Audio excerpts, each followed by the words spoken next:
Les technos entament leur 7e mois de février avec l'épisode 291 ou 291 si vous préférez. Comme toujours, le principe ne change pas, il s'agit de la revue de presse web et tech hebdomadaire telle que nos chroniqueurs du jour l'ont conçue. Au menu de cette semaine, les colis connectés, ça devient une réalité. Xiaomi propose l'alimentation Wi-Fi. Vous aimez les pâtes? Oui, mais avec Spotify. Un assureur offre à ses clients des bracelets connectés. Bonne ou mauvaise idée? Vous assistez à cet enregistrement en direct via Twitch, mais vous n'avez pas accès au chat. On vous explique pourquoi dans cet épisode. On parlera également d'algorithmes, d'un nouveau Raspberry Pi ou d'une nouvelle fonctionnalité dans les résultats de recherche de Google. Où que vous soyez, quoi que vous fassiez, n'hésitez pas à réagir, à partager ou à commenter cet épisode. N'oubliez pas de vous abonner si ce n'est pas encore le cas. Bonne écoute!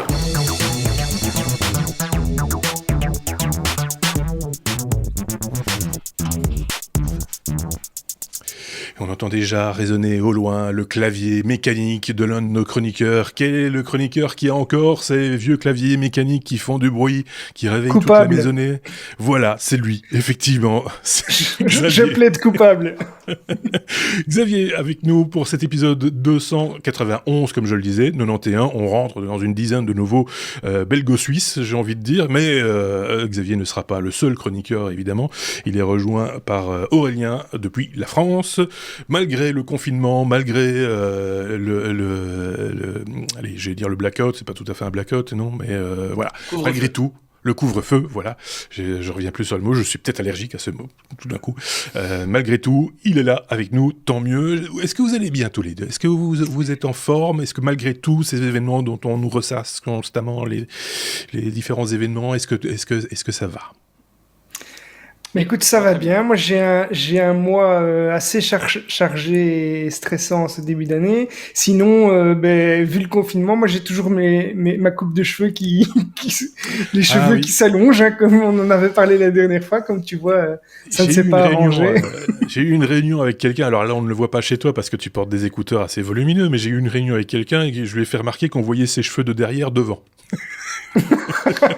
Non, c'est-à-dire que ça commence à boucler sur les côtés. Donc voilà, Oui, Aurélien. Oui, je sais pas si Marc t'a passé la semaine à réparer la télé, mais je te confirme, elle marche. Oui, c'est juste. C'était le petit couac de la semaine dernière, c'est que je n'apparaissais pas dans la télé. C'est des choses qui arrivent, que ça avait sans doute été remarqué par nos auditeurs, dont ceux qui nous ont laissé les messages cette semaine, à savoir JF Didier, Aurélien Declercq, Pat Gessinger, Cyril Marchal, Didier Lutti, Sébastien Boireau, Pierre Laure, Guillaume, Willage, sans doute un people.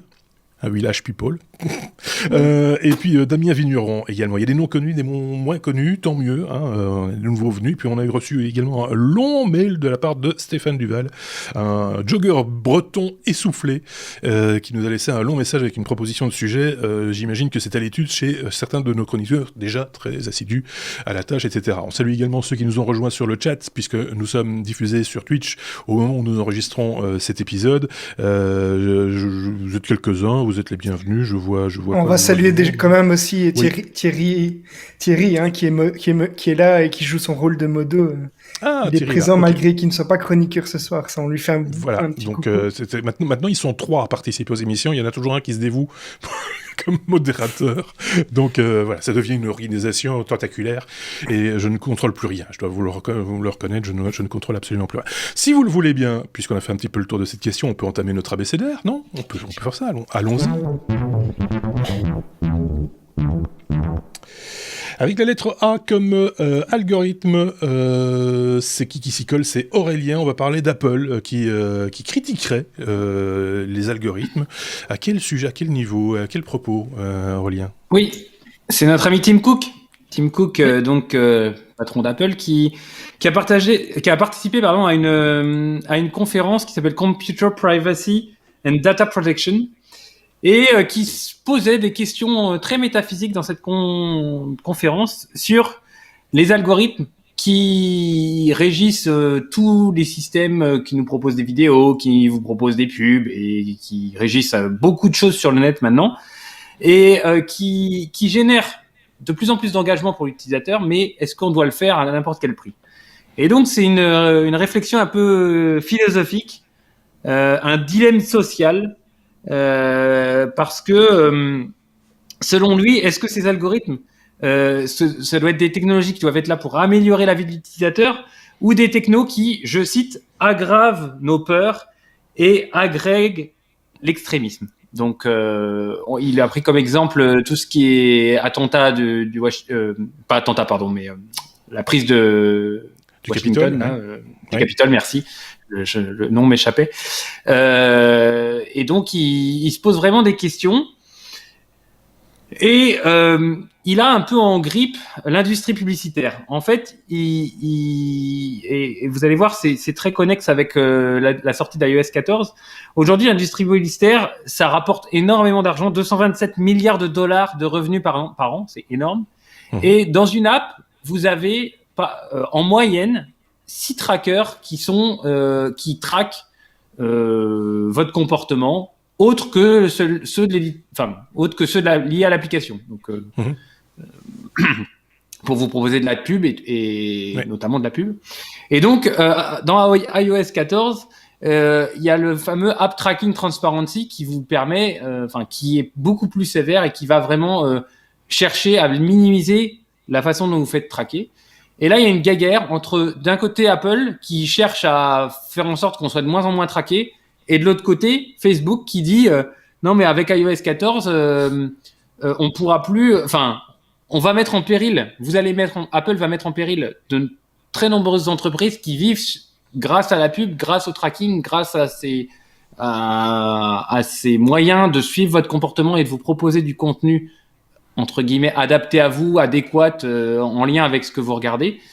Donc voilà, c'est un peu une balance entre d'une part, est-ce qu'on doit vous traquer? Est-ce qu'on doit utiliser les algorithmes pour vous proposer plus de contenu qui va dans le bon sens? Moi, d'un certain point de vue, si vous regardez une vidéo sur... tiens, on va prendre la van life pour faire un petit coup à tirer moi, je trouve ça quand même relativement intéressant qu'on vous propose des vidéos d'autres van lifers, par exemple. Maintenant, l'extension de ces algorithmes-là, c'est du contenu publicitaire, donc on peut les utiliser à bon et à mauvais escient. Donc et pas que.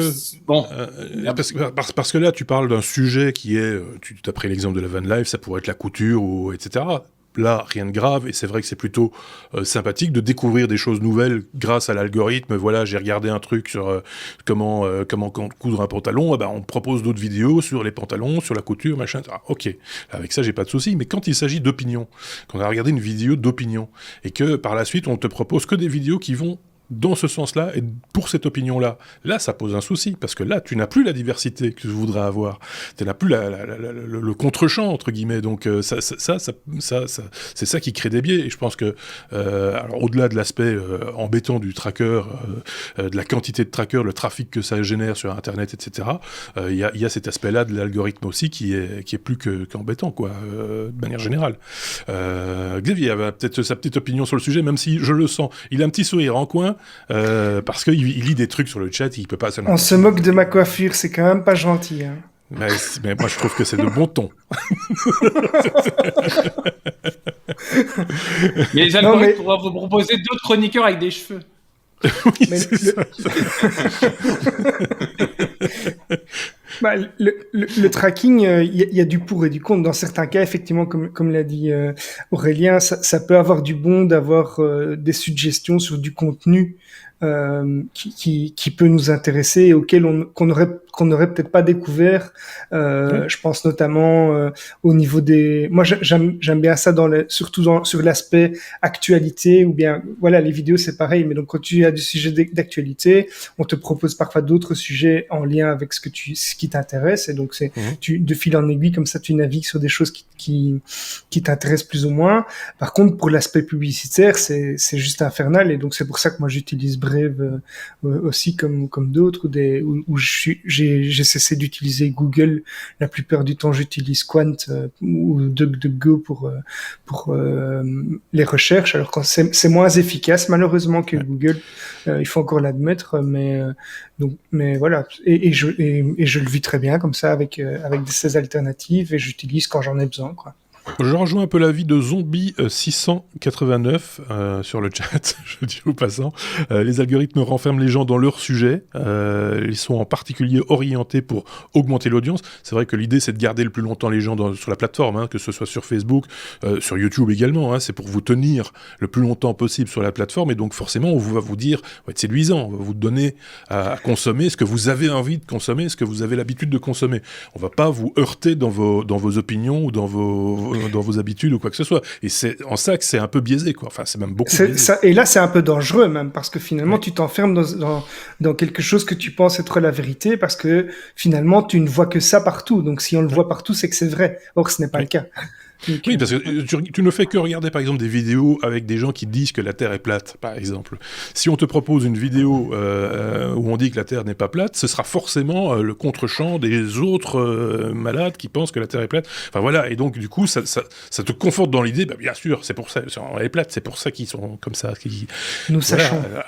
Alors, le fameux sachant, moi j'invite tous ceux qui pensent que la Terre est plate d'aller au bord, tout au bord.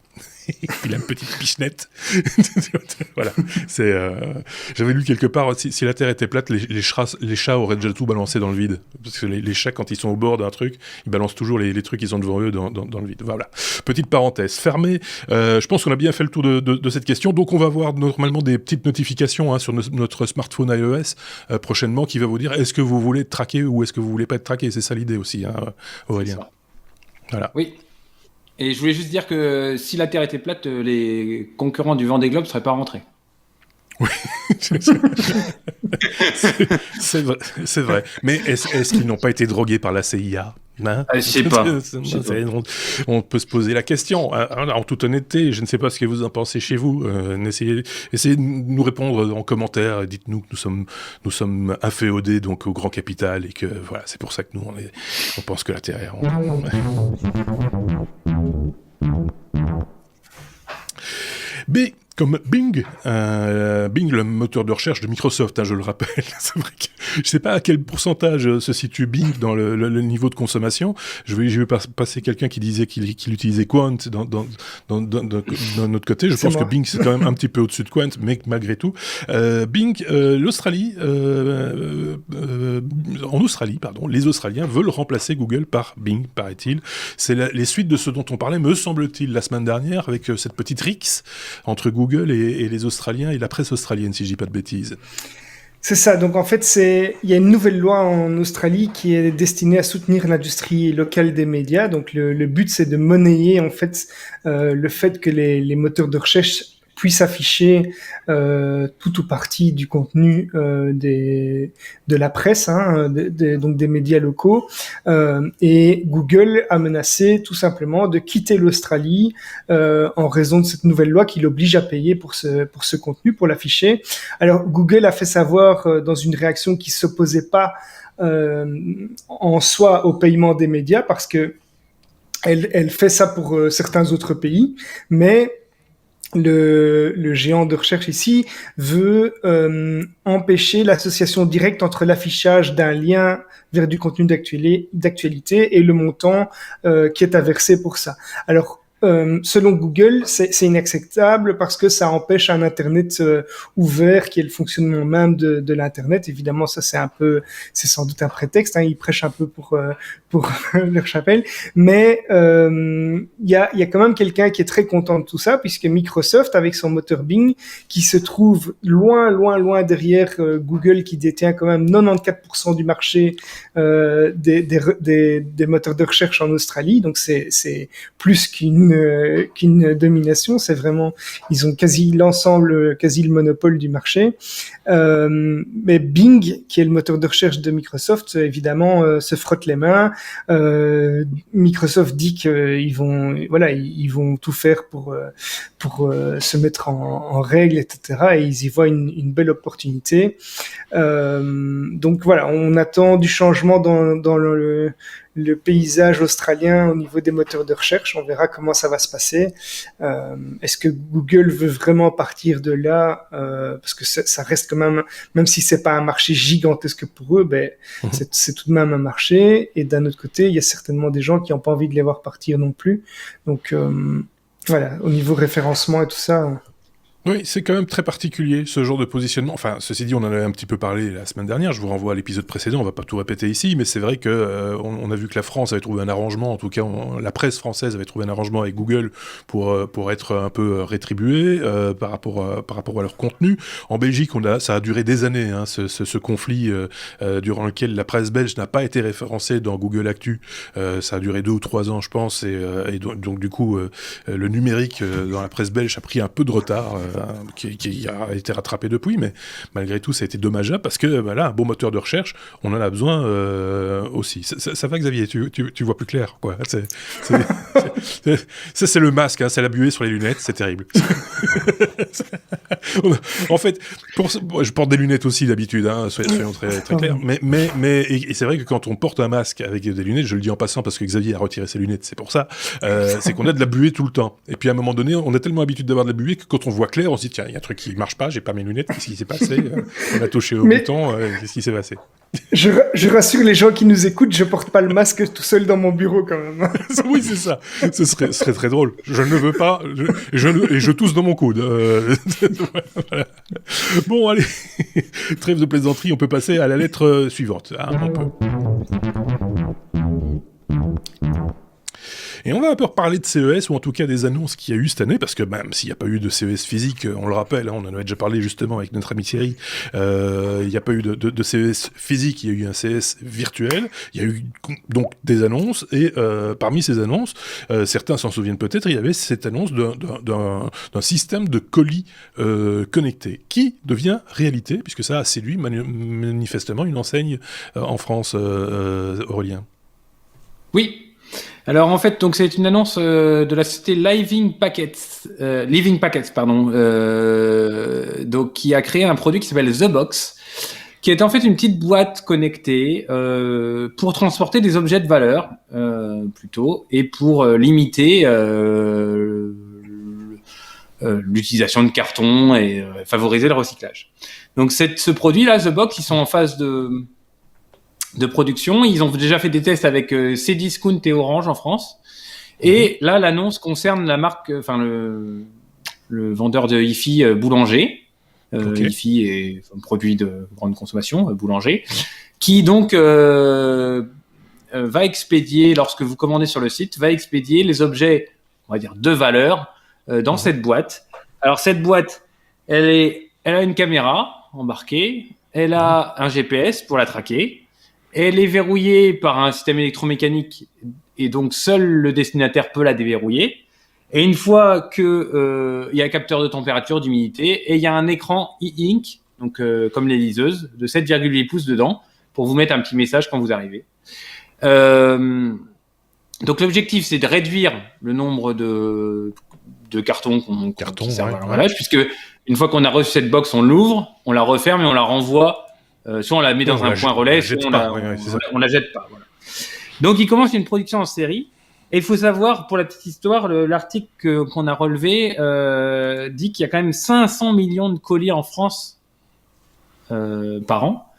Oui. Et qu'il y a une augmentation de 10%, et ça je suis pas du tout étonné, il y a une augmentation de 10%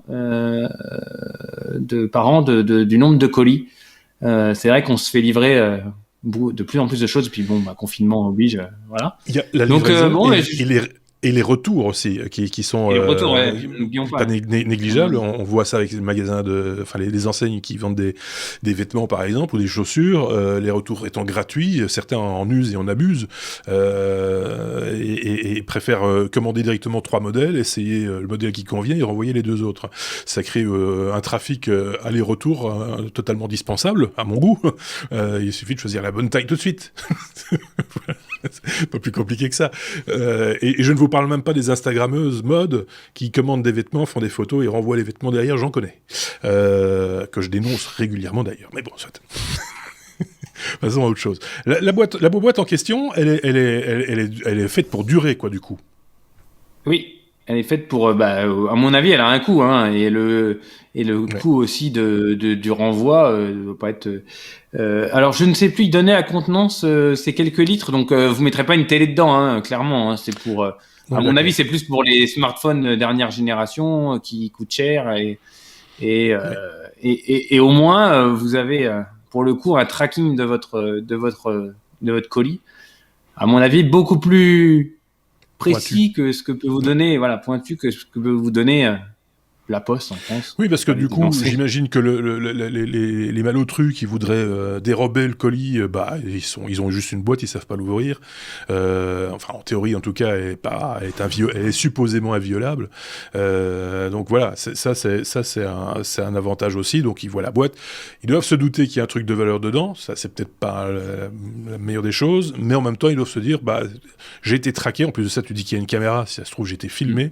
Donc je vais pas prendre de risque. Voilà quoi, c'est Xavier. Ouais. Mais moi, à chaud, je trouve l'initiative déjà très bonne. Hein. Donc l'idée de réduire le nombre de paquets, je suis plutôt pour.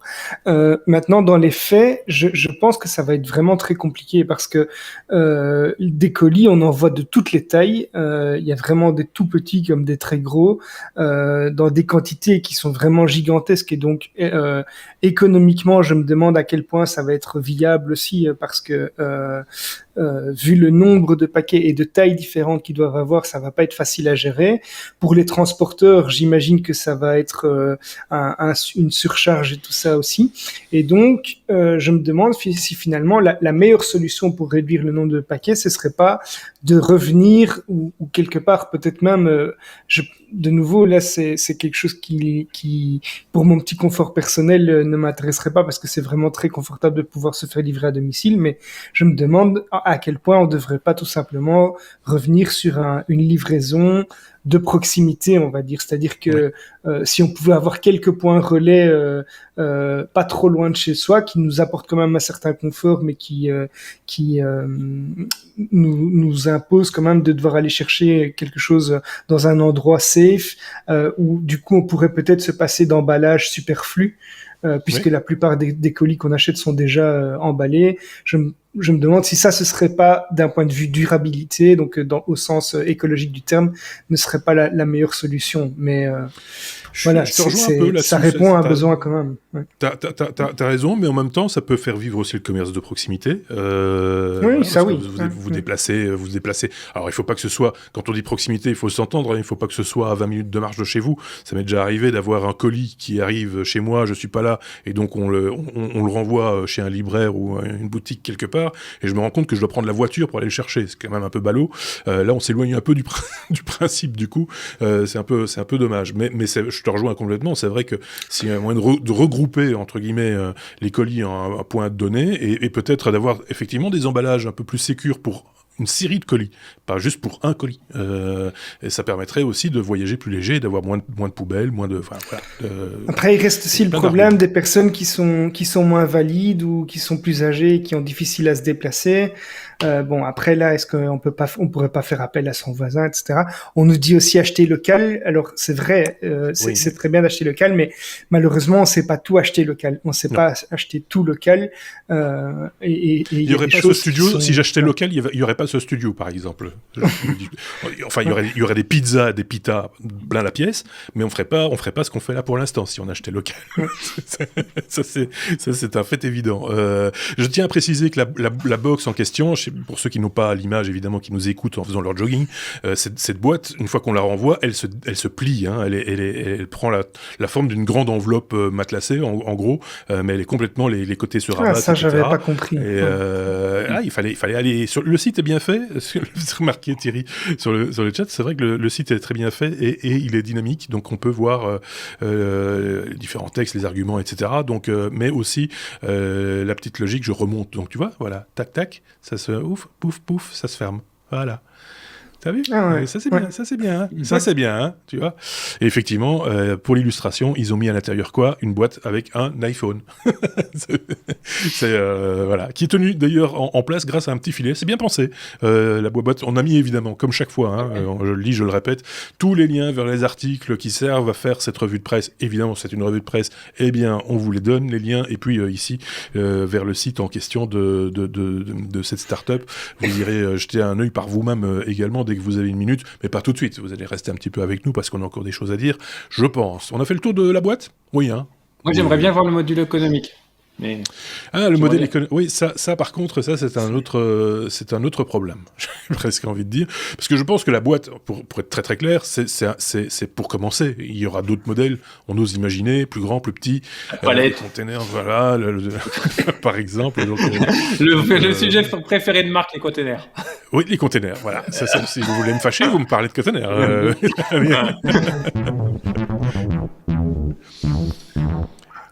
On fait remarquer, tiens, par exemple, mettre de la publicité sur les boîtes pour équilibrer les comptes, pour essayer de... Avec l'affichage Inc. Avec l'affichage dynamique, ouais, tu vois. Enfin, en même temps, faire de la publicité... dynamique et c'est le Inc, facteur. Et puis la cible, c'est le facteur, tu vois, c'est le livreur. Donc il faut voir ce qui peut l'intéresser comme publicité. Des pubs de barres énergétiques. Des bonnes chaussures. Par exemple. Ou de fourgons ou de containers. Objet connecté. Comme objet connecté. Alors ça, c'est la news qui m'a fâché cette semaine parce que je l'avais un peu prédit. Je suis pas le seul. Mais voilà. On en a déjà discuté à maintes reprises. C'est AXA, pour ne pas la citer, boîte d'assurance qui offre, qui propose des primes en fonction d'un objet connecté, à savoir un tracker d'activité, donc un bracelet connecté, Xavier. Oui, moi j'ai même hésité à citer AXA parce que je trouve ça, je trouve ça détestable, même s'il y a des gens qui le font, certainement ils font leur com dessus, dire, donc voilà. Il y a certainement des gens qui vont trouver ça intéressant, mais ils ne se doutent peut-être pas de tous les enjeux qu'il y a derrière. Et donc AXA a franchi le pas, on en parlait depuis un certain moment, d'utiliser des objets connectés. Donc typiquement, c'est par exemple le petit tracker d'activité que vous avez autour de la montre. Ça peut être votre smartwatch, mais ça peut être simplement un bracelet connecté.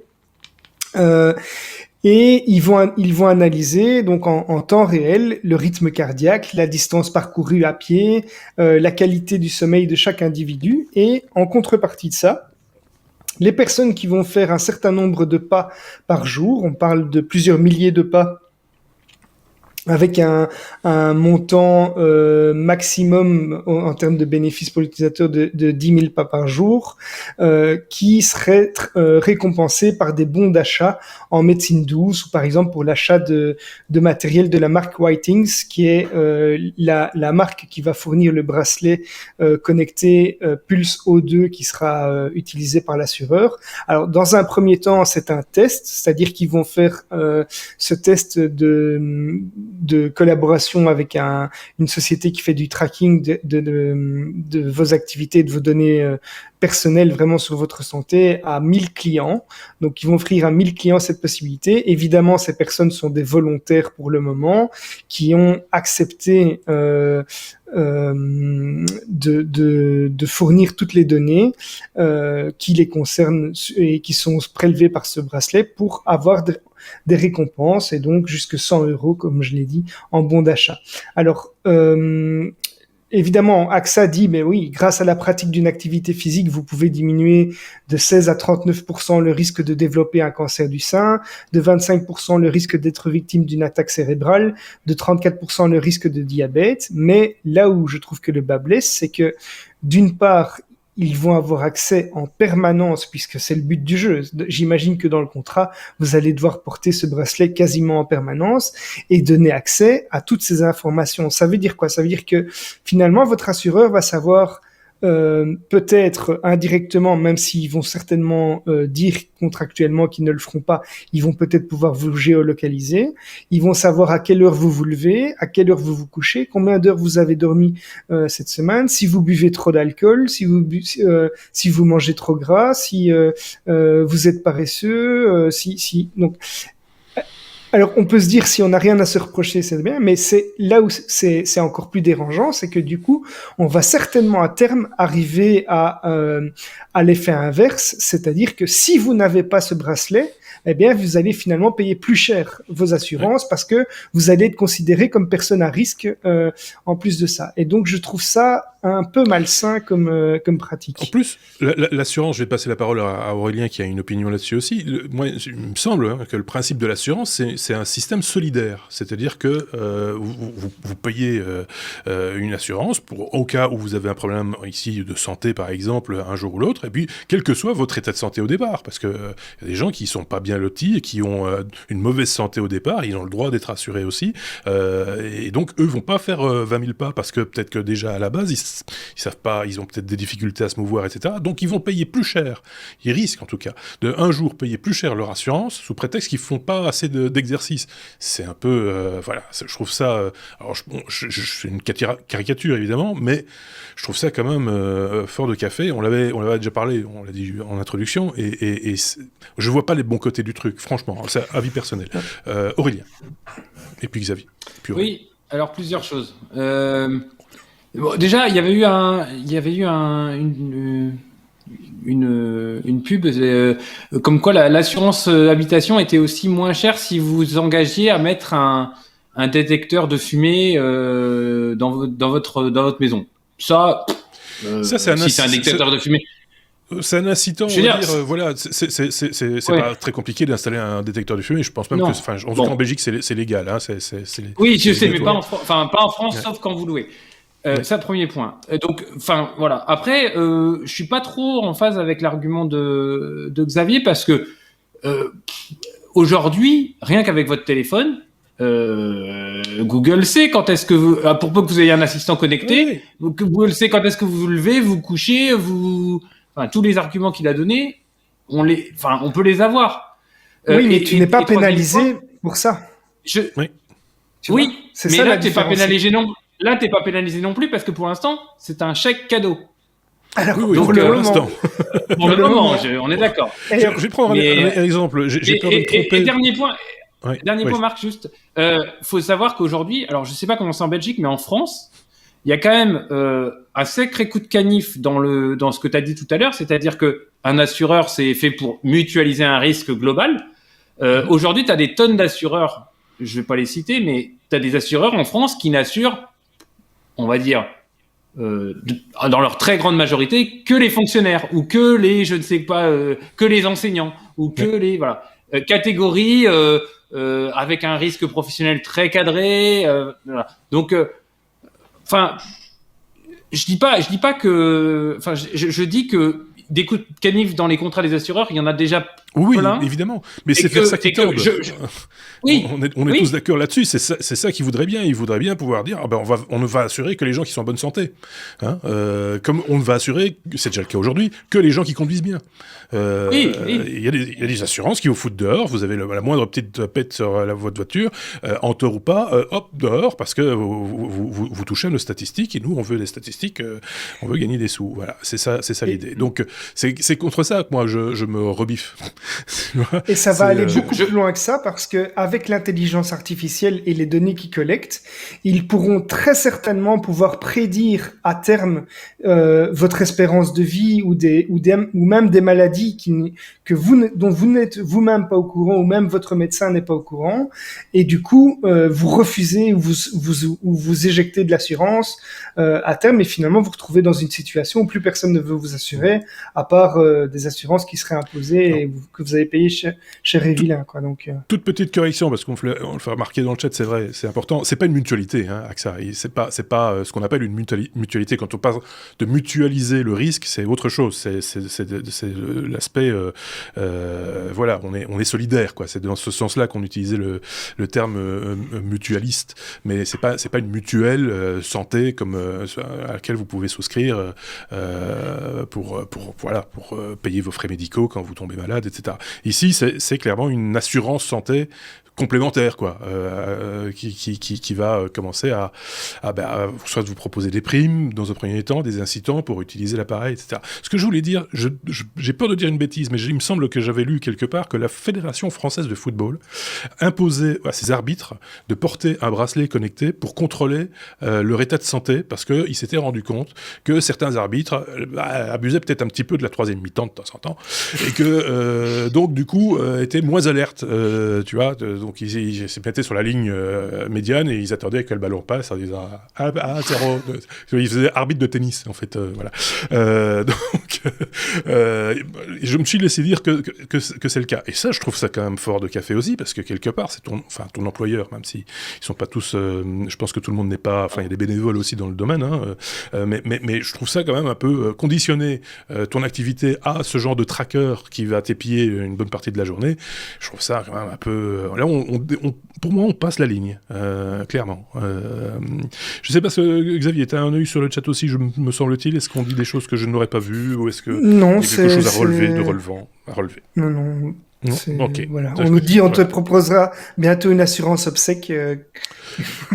Oui, par exemple. À l'avance, voilà. Ouais. Mais, alors, juste un petit mot, c'est parce qu'on vous a mis quand même la référence, parce que c'est parti de là, c'est un site qui s'appelle meilleurinnovation.com. Je me suis demandé à un moment donné si c'était pas un public rédactionnel, cet article, tellement il est de bon ton, c'est magnifique, AXA, merci beaucoup, merci à cette société, etc. Je vous renvoie aussi vers l'article sur numerama.com qui en parle également, en des termes moins élogieux également. Donc autant le savoir aussi. C'est ça aussi, on vous met souvent plusieurs sources pour voir le champ, le contre-champ, pouvoir vous faire votre propre opinion, et puis faites vos recherches vous-même également. Par ailleurs, si vous avez une opinion, je tiens à le rappeler également, n'hésitez pas à partager cette opinion en commentaire. Hein. On les lit, les commentaires. S'il y a des raisons de le faire, on y répond même de temps en temps. Donc n'hésitez pas à cela aussi. Vous êtes évidemment toujours les bienvenus. Raspberry Pi, c'est un tout petit ordinateur, hein, on en a déjà parlé 1000 fois du Raspberry, Aurélien, mais il y a un nouveau modèle qui est sorti. Non, c'est pas un nouveau modèle ? C'est plus un ordinateur maintenant. Ah, c'est plus un ordinateur, d'accord, ok. Ouais. C'est ça. C'est ça la news. C'est quoi, c'est un cale-porte Non, mais non. Ah, on pourrait faire un cale-porte connecté, peut-être. Hein, mais... Peut-être, oui, c'est ça. Un sous-boc connecté, peut-être. Thierry, pour ta shop. Et bon, donc on peut travailler là ? Oui, vas-y. Non, je remercie déjà les chroniqueurs de la semaine dernière de ne pas avoir chroniqué ce sujet qui me tenait bien à cœur et donc qui ont laissé glisser la news jusqu'à cette semaine. Et donc oui, c'est l'annonce de Raspberry Pi pour une nouvelle carte qui s'appelle le Pico. Et donc qui n'est plus un petit ordinateur monocarte sous Linux, mais qui est un microcontrôleur. Donc en fait, il switch en fait du monde de l'informatique embarquée avec Linux qui tourne, des sorties graphiques et voilà, vers quelque chose de beaucoup plus simple. Microcontrôleur, des entrées-sorties, des applications temps réel, beaucoup moins de ressources. Et on va en parler de tout ça. Donc, il s'appelle Pico. Il coûte $4. Alors, ils ont fait l'annonce sur $4, mais faut savoir que tous les microcontrôleurs concurrents, ils coûtent pas plus que $4. Donc, ils peuvent faire une annonce sur $4. C'est tous leurs concurrents sont en $4. Donc, voilà, voilà, on est passé d'une carte à 30 €, un microcontrôleur à $4. En même temps, ça fait pas du tout la même chose. Donc, ils peuvent communiquer là-dessus. Et donc, ils ont conçu leur propre SoC, System on Chip, qui s'appelle le RP2040. Donc, ils ne dépendent plus d'un tiers. C'est vraiment leur module, leur puce. Et je vais répondre à une première question. C'est que donc elle est sortie il y a quelques semaines là, et ils annoncent déjà une pérennité jusqu'en 2028, janvier 2028. Donc vous pouvez y aller, vous pouvez faire des projets avec ça. Elle sera encore disponible au moins jusqu'en janvier 2028. Donc c'est un double ARM Cortex M0. Alors pour ceux qui sont pas très familiers, il y a des familles avec ça, donc il y a des familles M0 et M avec des chiffres de plus en plus élevés qui donnent grosso modo la puissance, un double Cortex M0 plus à 133 MHz avec sur la carte 2 mégas de stockage, 2 mégaoctets de stockage, donc je vous dis c'est pas ça a rien, c'est pas pour faire tourner Linux, et qui est extensible, on peut rajouter de la mémoire sur la carte, et 264 kilooctets de RAM, de SRAM. C'est pas beaucoup, mais ça suffit. On peut coder donc en C et en Python, sachant que voilà, on reste dans la philosophie Raspberry Pi. Il y a beaucoup d'exemples, il y a une communauté derrière, c'est facile à prendre en main.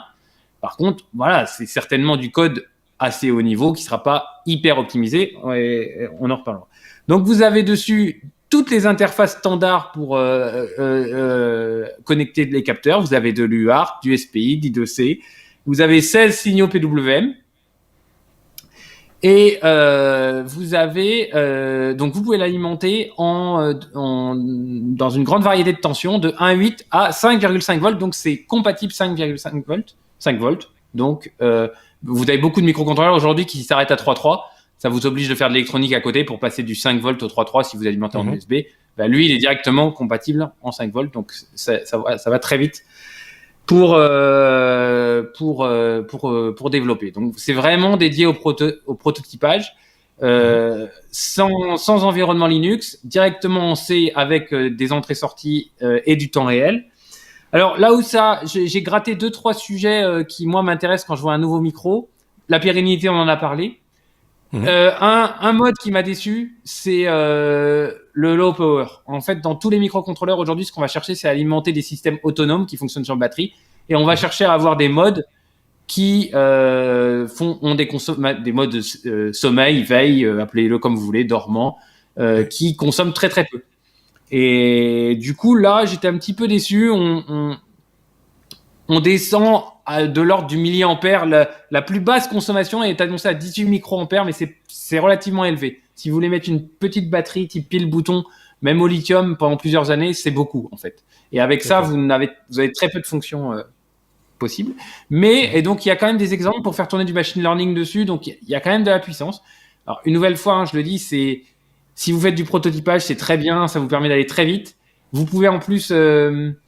c'est une carte la carte d'Eval, elle est en Castellation, donc vous pouvez soit mettre des pics derrière et venir la plugger sur une Eval board ou une breadboard, soit vous avez les demi-cercles qui vous permettent de souder directement cette carte-là sur une carte interface que vous pouvez faire derrière.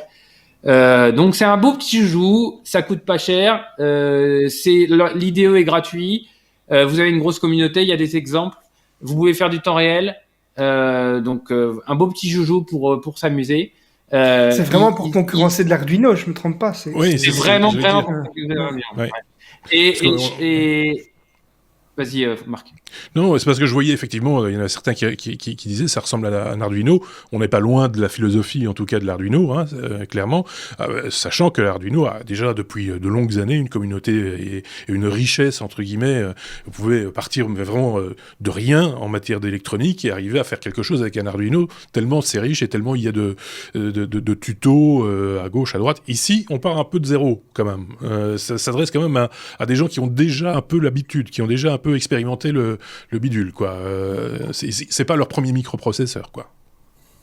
Non, je dirais pas jusque-là. Je pense que non, mais des gens qui ont un Raspberry Pi, qui font du Linux, qui font du Python sous Linux, par exemple, qui ont leur petit serveur web ou je ne sais quoi sur un Raspberry Pi standard, ils veulent faire une autre application temps réel avec du temps réel. Donc je réagis à un capteur qui me donne une information, je veux réagir dans la milliseconde ou moins que la milliseconde.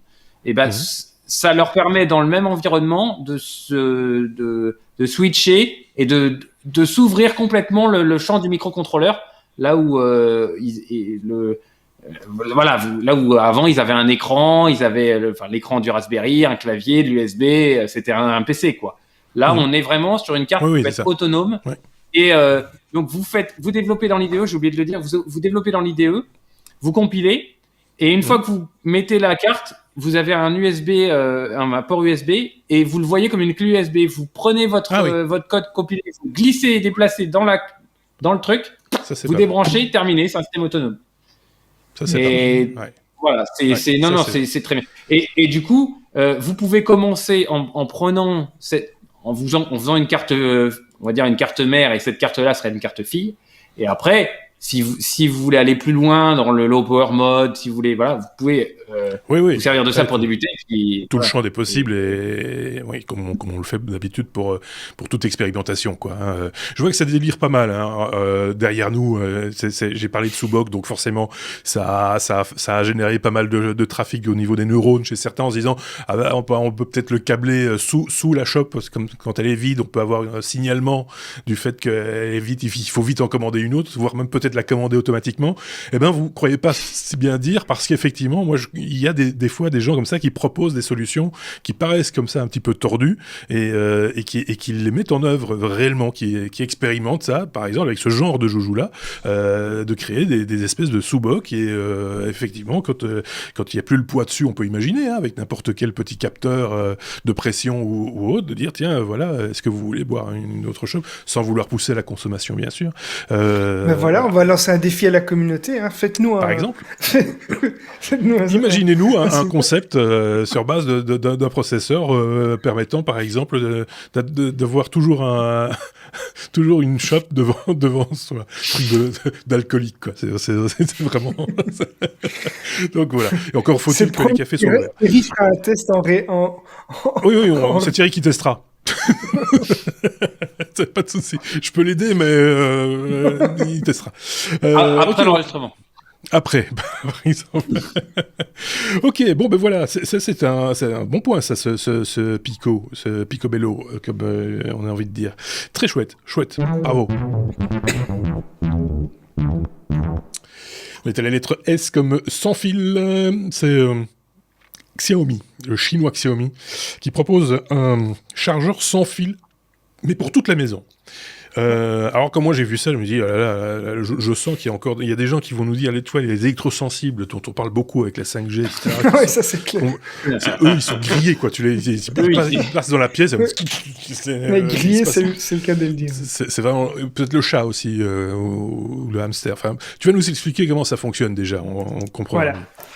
Alors, tout d'abord, donc Xiaomi, cette marque chinoise, veut lancer le Mi Air Charge Technology. Donc, c'est une technologie qui se veut révolutionnaire pour la recharge sans fil et qui, grâce à pas moins de 144 antennes millimétriques, veut pouvoir alimenter et recharger en fait tous vos appareils domestiques. Donc l'exemple évidemment c'est les GSM ou des lampes ou ce genre de choses, mais donc ce qui est important à retenir, c'est que vous allez devoir placer pour ça un gros boîtier. On va dire que ça ressemble un peu à une espèce de climatiseur, mais ou un subwoofer, donc c'est un boîtier un peu cubique avec un écran, une interface avec un affichage et des vitres en dessous, donc je ne sais pas trop quel est l'intérêt de ces différentes parties, mais donc ce boîtier va être équipé d'une multitude d'antennes pour pouvoir alimenter vos appareils à une puissance qui est gigantesque, puisqu'on parle de 5 watts par appareil dans les meilleures conditions. Donc c'est vraiment ridicule, 5 watts pour vous quand on sait maintenant à quelle vitesse les GSM rechargent, 5 watts c'est vraiment ridicule. Et donc je vais d'abord présenter, mais après on va dire tous les éléments qui font que, comme beaucoup de monde pense, ça a peu de chances de marcher. Donc ce boîtier qui a 144 antennes doit fonctionner avec des appareils qui sont compatibles. Donc ça ne fonctionne évidemment pas avec tout, et pas non plus avec les appareils qui sont déjà compatibles avec la recharge sans fil QI. Donc il faut pour ça avoir 14 antennes millimétriques sur votre appareil qui vont pouvoir convertir ces ondes en énergie électrique. Et pour avoir un résultat qui est vraiment très faible. Alors, qu'est-ce qui fait que beaucoup de monde pense que ça ne peut pas marcher? Et je suis tout à fait d'accord avec ça. David, qui est un de nos autres chroniqueurs, m'a d'ailleurs envoyé une vidéo où il y a quelqu'un qui démonte cette technologie point par point. Alors, la première chose, c'est que c'est complètement inefficace. C'est-à-dire que dans la plupart des cas, vous allez devoir consommer quelque chose comme 500 watts pour pouvoir alimenter un appareil avec une puissance de 5 watts. Donc ça veut dire une efficacité. Un rendement de merde, quoi. Oui. Un rendement d'1%. Donc vous êtes déjà là en termes d'efficacité, on passe pour l'aspect durable, écologique, c'est une catastrophe, parce qu'on imaginez quelques millions de personnes qui sont équipées de ça dans leur salon et voire dans plusieurs pièces, parce que tant qu'à faire, on va le mettre aussi à côté de son lit, hein, pour se griller le cerveau et pour charger son GSM la nuit.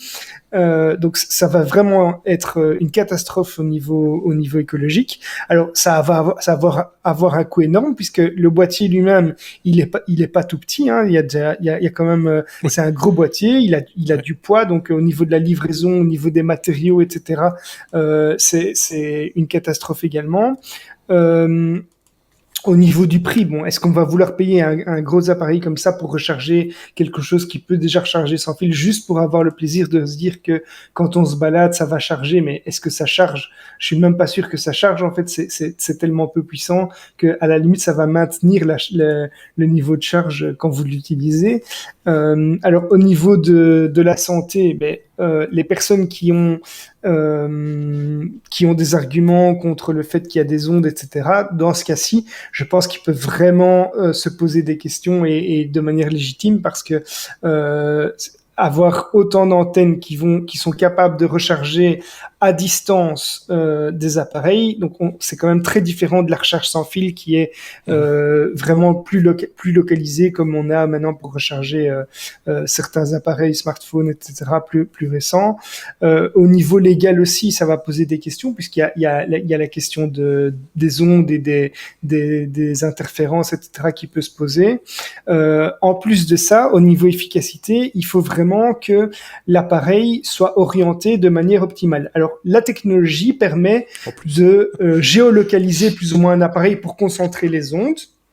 Mais donc, ça veut dire que si vous tenez votre smartphone comme ça en face de vous, en fait, l'appareil va diriger toutes les ondes vers vous pour le recharger de manière la plus efficace. Mais si vous le tenez de manière optimale vers l'appareil, donc la face plate vers l'appareil, ça va être dans le meilleur des cas à 5 watts.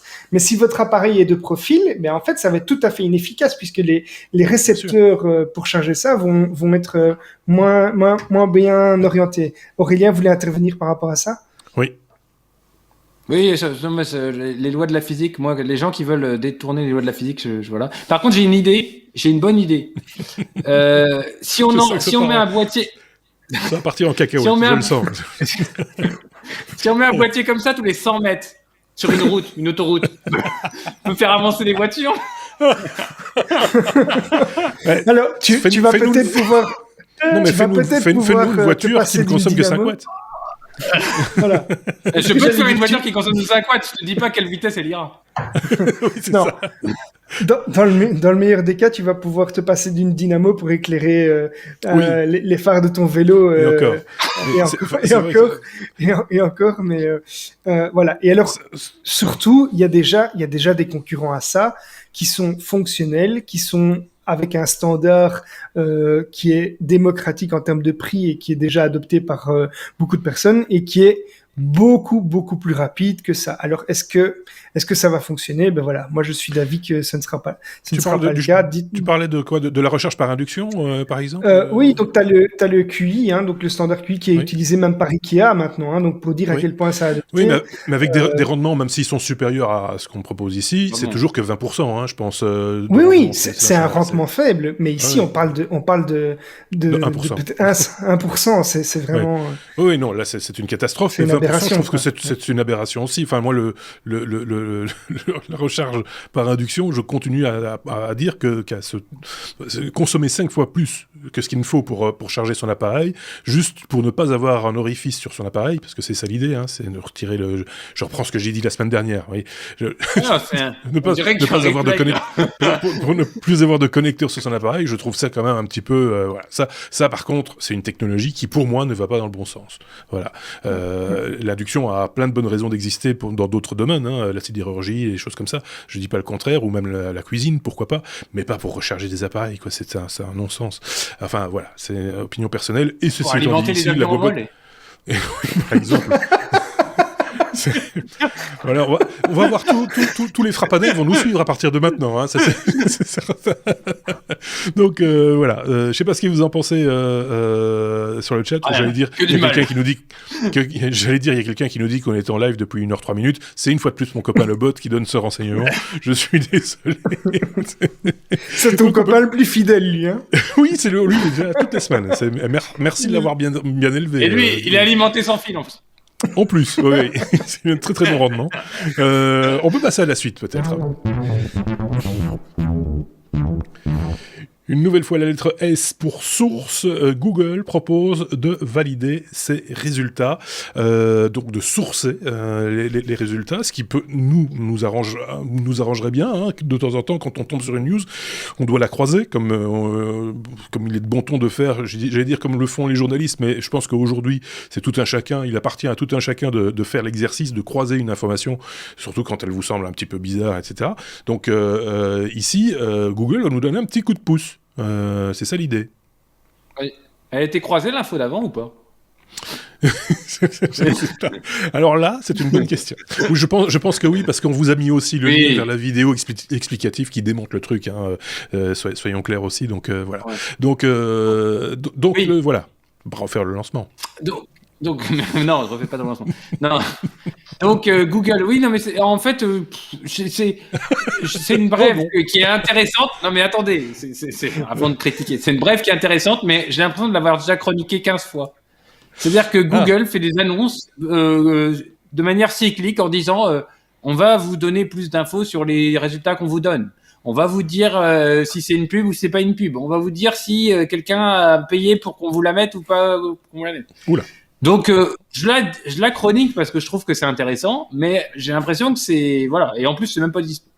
Donc, à côté des résultats... C'est pas encore disponible chez nous, c'est disponible pour l'instant uniquement aux États-Unis, je tiens à le préciser, oui.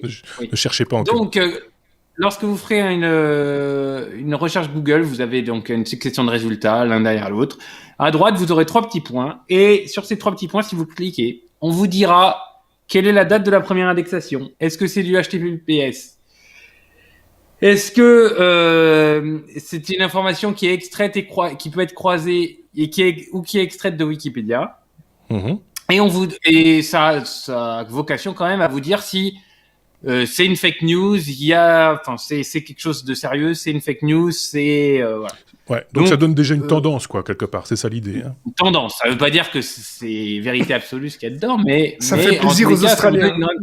Oui, c'est ça, c'est pour les Australiens. Bon, qui seront sur Bing. Voilà, donc ça va arriver. Moi, je vais vous tester, je voudrais voir. Mais j'ai l'impression que c'est une news qui est récurrente, qui est cyclique, et je vois pas vraiment de choses arriver. Les fake news, ça a été un peu on en a beaucoup parlé en 2020. Tout le monde cherche et on va encore en parler, mais j'aimerais vraiment des véritables actions. Il y en a, hein. Voilà. Ceci dit, en France, l'AFP a mis en place, il y a un compte Twitter d'ailleurs, j'ai oublié le nom, mais qui régulièrement retourne l'information et est-ce que c'est fake ou pas, machin, etc. Donc il y a de plus en plus du fact-checking. Du fact-checking, voilà, merci, qui ressort, mais pas toujours sur toutes les questions, ni sur toutes les recherches, etc. Donc ici, si c'était intégré à un moteur de recherche, que ce soit celui de Google ou un autre, peu m'importe, ça permettrait déjà d'avoir une tendance. Alors il faut se méfier de ça, parce que je sais qu'en Belgique, on a eu le cas, où je pense que c'est la RTBF qui avait mis en place, donc la radio-télévision publique, avait mis en place un site où vous tapiez juste l'adresse du site ou de l'adresse de l'article en question, et vous disait quel était le pourcentage de chance pour que ce soit vrai ou pas. Si vous tapiez par exemple lestechno.be, c'était 0%. Mais tout était 0%, sauf le site de la RTBF. Donc voilà, ils ont dû le fermer après quelques heures, parce que voilà, c'est pas évident de mettre en place ce genre d'outils. Il faut quand même...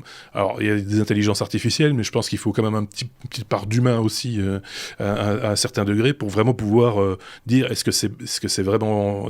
voilà, ou vers quoi ça va, etc. Et puis, ça nécessite 3 petits points, c'est très joli, mais ça nécessite aussi, des fois, quelques explications, parce que, voilà, une bonne fake news repose souvent sur une information vraie, hein, et c'est ça tout le vice, quelque part, de la la fake news. Mais moi, je trouve, t'as raison, il y a beaucoup d'annonces qui vont dans ce sens-là. Ici, c'est Google, donc on s'y intéresse un petit peu plus. Et forcément, voilà, c'est la raison pour laquelle on en parle. C'est pas encore disponible chez nous, c'est en test pour l'instant aux États-Unis.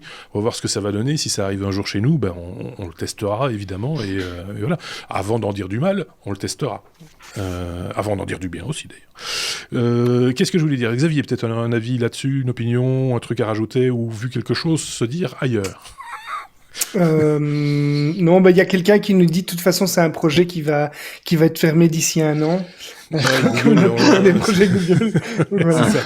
C'est voilà. Et le jour où il y a une annonce Google et que leur propre système leur dit non, il faut pas croire. Là, c'est sûr qu'ils vont le fermer, c'est évident. Allez, on passe à la suite. Tiens, on va parler de ceux qui nous suivent en direct. On va parler de T comme Twitch. Twitch qui n'aime pas manifestement les utilisateurs de VPN. Moi, je pensais que c'était Netflix essentiellement qui n'aimait pas les VPN. Non, apparemment Twitch non plus. Je vois pas pourquoi. Non, d'ailleurs, Chris, si tu pouvais installer un VPN pour nous écouter, ça me ferait plaisir. Donc ici, c'est effectivement une news concernant voilà, c'est un message personnel à un de nos auditeurs sur Twitch, à un de nos fidèles auditeurs. Donc c'est une news qui concerne les utilisateurs de Twitch, qui est cette plateforme de stream qui commence à être de plus en plus connue, et pas seulement pour les gamers qui étaient la cible au départ. Donc on a maintenant Twitch qui veut bannir, mais de manière assez fine, les utilisateurs de VPN. Alors pourquoi? Mais Twitch ne veut pas que vous vous cachiez derrière un VPN parce que ça vous donne accès à du contenu qui n'est pas forcément disponible normalement dans votre région. Mais il y a aussi d'autres problèmes qui sont liés à ça. Il y a des personnes qui utilisent un VPN pour pouvoir utiliser plusieurs comptes en même temps, etc. Et donc en fait ici ils ont pris la décision de bannir ces utilisateurs, mais de manière en quelque sorte un petit peu invisible. On parle de shadow ban, donc d'un ban dans l'ombre. C'est en fait simplement que ces utilisateurs ne vont pas se rendre compte directement qu'ils sont bannis, puisque lorsqu'ils vont interagir dans le chat, eux vont voir qu'ils sont toujours en train d'interagir, si ce n'est qu'il y a personne d'autre qui va voir leur message. Oui. Donc en fait, vous n'êtes pas banni en tant que tel, mais vous parlez dans le vide, quoi. Et donc voilà, ça c'est une nouvelle disposition que Twitch a mis en place. Ça a été observé depuis décembre, je crois, mais c'est de plus en plus vrai. Alors pour le moment, on est sûr que ça c'est déjà effectif, en tout cas avec les utilisateurs de NordVPN et de Mulvat, qui sont deux gros fournisseurs de VPN. Mais on a l'impression que ça va se généraliser de plus en plus quand Twitch va pouvoir se rendre compte, en tout cas, qu'il y a un VPN qui est utilisé. Donc, que je comprenne bien, c'est pour améliorer la modération des chats, quoi, qu'il passe par là, pour éviter, en tout cas, que certains contournent, reviennent pas, ils se font sortir par la porte, reviennent par la fenêtre, etc. C'est un peu. Alors, il peut y avoir plusieurs raisons. On n'a pas de, enfin, j'ai pas encore vu de communication officielle par rapport à ça, mais il peut y avoir la raison tout simplement de contenu qui serait banni dans certaines régions. Donc, on pourrait imaginer que Twitch ait des accords avec certains pays pour ne pas passer certaines chaînes. On peut avoir aussi la pub, tout simplement, puisqu'il y a de la pub qui est diffusée sur Twitch, et donc ils veulent peut-être s'assurer par ce biais-là que la publicité cible bien la bonne zone géographique, et donc c'est pas compatible avec du VPN. Et puis, il y a une question de sécurité. Comme je l'ai dit, c'est que certains utilisateurs, d'ailleurs que je ne citerai pas, utilisent parfois plusieurs comptes, et ça, ce n'est possible que enfin pas que, mais c'est facilité par l'utilisation d'un VPN, puisque vous pouvez avoir plusieurs comptes en simultané. Vous ouvrez un browser, ce qui n'est pas le cas si vous avez une adresse IP et qu'on voit que voilà, vous utilisez la même adresse IP pour plusieurs comptes. Donc voilà, c'est sans doute parmi ces raisons-là qu'il faut aller chercher la raison de ce choix. Alors, l'article qu'on vous a mis en lien dans la description fait mention d'un site populaire de jeux en streaming qui s'appelle Twitch. Ça a un petit peu évolué depuis le jeu en streaming. La preuve, on y est. Il n'y a pas que du gameplay, il y en a beaucoup encore, effectivement, mais c'est un peu plus large que ça aujourd'hui parce qu'on parle actu technologique là aujourd'hui, mais on en connaît d'autres qui parlent actu tout simplement ou partagent d'autres passions via le streaming. Je pense que toi, tu participes aussi, Xavier, à d'autres streams occasionnellement, ou en tout cas tu en regardes d'autres concernant, oui, mais il y a une multitude de contenus, vraiment des types de contenus vraiment dans tous les sens. Il y a des personnes qui donnent des cours de cuisine. Moi, j'ai suivi des joueurs de poker. Des gens qui donnent des cours de dessin aussi. Oui, il y a des personnes qui font de la musique. Je me suis arrêté l'autre jour sur quelqu'un qui qui commence à en faire un boulot. C'est-à-dire qu'il d'ailleurs, je trouve que c'est un chouette business model. C'est un infographiste qui fait ça. D'ailleurs, c'est Chris qui me l'avait montré. Donc, en fait, les utilisateurs peuvent lui commander un projet au niveau infographique, donc ça peut être des icônes, ça peut être vraiment une charte graphique complète. Et en fait, ce qui est intéressant, c'est qu'il va détailler tout son processus créatif sur Twitch. Oui. Donc il va faire tout son contenu sur Twitch, et donc je trouve ça vraiment intéressant pour les gens qui veulent apprendre et en même temps il se fait payer pour une mission pour laquelle il est déjà payé, donc c'est plutôt malin. Enfin, fin de la parenthèse, entre parce qu'il y a ça aussi sur YouTube, sur d'autres. Enfin, mais là, voilà, c'est une autre façon de voir les choses. Aurélien voulait essayer d'en placer une. Il est très scolaire avec son doigt levé. Je dois faire pipi. Allez-y, mon vieux. Non, on n'a pas le droit, ça, pendant la techno. Le patron est interdit. C'est que les VPN payants, parce que comment ils peuvent savoir que je suis en VPN sur un NAS qui est chez moi ou chez mon copain? Alors, pour le moment, effectivement, ce sont des VPN identifiés, mais il y a quand même des techniques. Il y a des techniques, c'est-à-dire que si tu passes d'une minute à l'autre, d'une région géographique à une autre, parce que t'as pas pensé à le faire, à te connecter à ton VPN à temps, ben déjà là t'es grillé, puisque tu peux pas être physiquement à deux endroits différents en si peu de temps. Donc voilà, il y a des techniques, mais pour le moment, effectivement, de ce qu'on sait, ce n'est que sur base de quelques VPN, fournisseurs de VPN identifiés. Où les IP sont connus et voilà. Je ne comprends pas ce que Thierry veut dire, parce que quand il dit chez les technos personne ne fait pipi, mais on fait des arcs-en-ciel par contre. Je ne sais pas. C'est un propos suisse éthylique. Ouais. Surveille ton sous-boc. Là, je suis très très surpris. Voilà, passons à la suite. Le W comme oui mais non, vous le savez, hein, c'est la news improbable qu'on vous propose en général en fin d'épisode. W comme oui mais non. Ici c'est oui mais pas. C'est Aurélien qui a trouvé cette formule pour parler d'un nouveau service offert, non pas par Spotify, mais sur Spotify. Tu vas nous expliquer de quoi il retourne donc. Oh, c'est la petite brève marrante de la semaine, ça, c'est pour rigoler. Il y a Barilla, les pattes Barilla, qui ont trouvé le moyen de faire des playlists sur Spotify qui s'adaptent au type de pâtes que vous cuisez, et donc qui durent exactement le temps des pâtes. Donc, vous trouverez sur Spotify la Boom Bap Fusilli pour les fusilli, le Top Hit Spaghetti pour les spaghettis, le Best Song Penne pour les penne. Et donc, vous avez avant la dernière chanson un petit bip qui vous dit attention, c'est bientôt le moment de sortir les gouttoirs, et vous avez la dernière chanson, et hop, boum, quand la voilà. Faites attention de ne pas mettre la lecture automatique, parce que sinon, vos pattes, ça va être molles. Alors, moi, je trouve l'idée, d'un point de vue purement marketing, c'est marrant. Elle est énorme. Enfin, je trouve ça génial. Parce que c'est vrai que s'il y a bien un truc qui, invariablement, que tu te trouves à New York, Tokyo, Bruxelles, Paris, machin, etc., c'est le temps de cuisson des pâtes.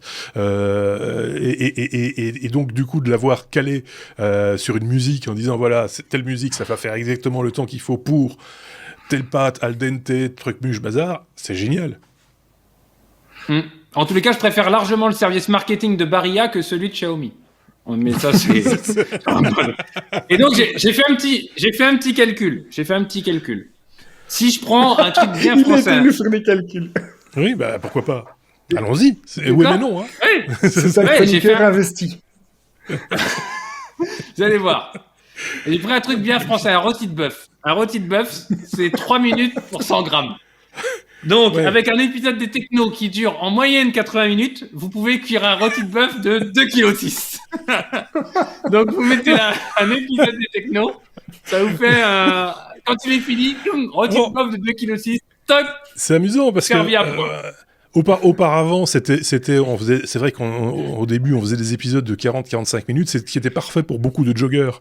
Et maintenant, on a des joggeurs, c'est le cas justement d'un de nos auditeurs qui nous a écrit cette semaine. Il nous dit, vous nous faites des fois des épisodes d'1h25, j'en peux plus. J'imagine bien, courir pendant 85 minutes, t'as le temps de faire un marathon, quoi. Et donc ici, on a un autre rapport au temps qui va être la cuisson des aliments. Et donc voilà. On en est à combien là? C'est malheureux, c'est malheureux, mais on a perdu tous les véganes à cause de toi, hein, dans les auditeurs. Pourtant, ça partait bien avec les pâtes. Des plats véganes longs, j'en connais pas, moi. J'ai pas une tête de vegan non plus, moi. Ceci dit, certains légumes mettent du temps à cuire. Hein. Il faut le reconnaître aussi. Le potimarron, des choses comme ça. Est-ce que AXA va analyser quelle playlist tu écoutes pour savoir si tu manges trop de viande? Non, quel podcast tu écoutes pour savoir quel est ton risque. Voilà. Bon, ben voilà. Moi, j'aimais bien cette news-là. Franchement, ça me fait bien rigoler. Pour conclure, en tout cas, un épisode riche en news, comme toujours, hein, l'épisode 291, 291 pour nos amis belges et suisses. Voilà, on a passé un bon moment. En tout cas, j'espère que vous avez passé un bon moment. On s'est bien amusé. N'hésitez pas à nous suivre sur les réseaux sociaux, comme on a l'habitude de le dire. Ça, on va pas vous le répéter 100 000 fois non plus. N'hésitez pas, les pouces, tout ça. Je voudrais pas faire le mendiant, parce que j'ai marqué ça, ça devient incroyable quand on regarde un tout petit peu Instagram, Facebook, pas Facebook, YouTube ou même TikTok. C'est cette espèce de nouvelle mendicité qu'on rencontre. N'oubliez pas de machin, etc. Nous, on vous le dit une fois pour toutes. Si vous avez envie de le faire, vous le faites. Ça ne vous coûte rien. Si vous le faites pas, on va pas vous en vouloir. On vous aime quand même. Voilà. Donc, n'hésitez pas à vous abonner si vous avez envie de vous abonner. Et si vous n'avez pas envie, vous n'avez pas envie. C'est comme ça. On vous recommandera juste l'utilisation d'un VPN. Oui, mais d'un certain modèle. Oui, c'est ça. Par exemple, tu vois, la fameuse publicité pour le VPN, un nom qui se termine par VPN. Qu'est-ce que je voulais vous dire d'autre? Rien, je pense. Merci à ceux qui nous ont... Ils étaient nombreux, une fois de plus, ils sont de plus en plus nombreux sur le chat sur Twitch. Merci à vous de nous avoir suivis, c'était très actif. Merci à Thierry d'avoir bien animé ça de son côté aussi, mais il n'était pas seul, il était bien aidé par Moubot. Mon copain le bot. Voilà. Qu'est-ce qu'on pourrait vous demander comme commentaire, vous qui nous suivez en podcast ou sur YouTube, si vous nous laissez un petit commentaire pour prouver que vous êtes arrivé à la 71e... Al dente. Voilà. Comment vous aimez votre podcast? Vous nous dites, j'aime mon podcast Al dente. Vous mettez ça en commentaire, on saura que vous êtes arrivé à 1h11 et quelques secondes de ce podcast. Merci de nous avoir suivis. Passez une excellente semaine. Prenez soin de vous. Merci les gars. À très bientôt. Salut!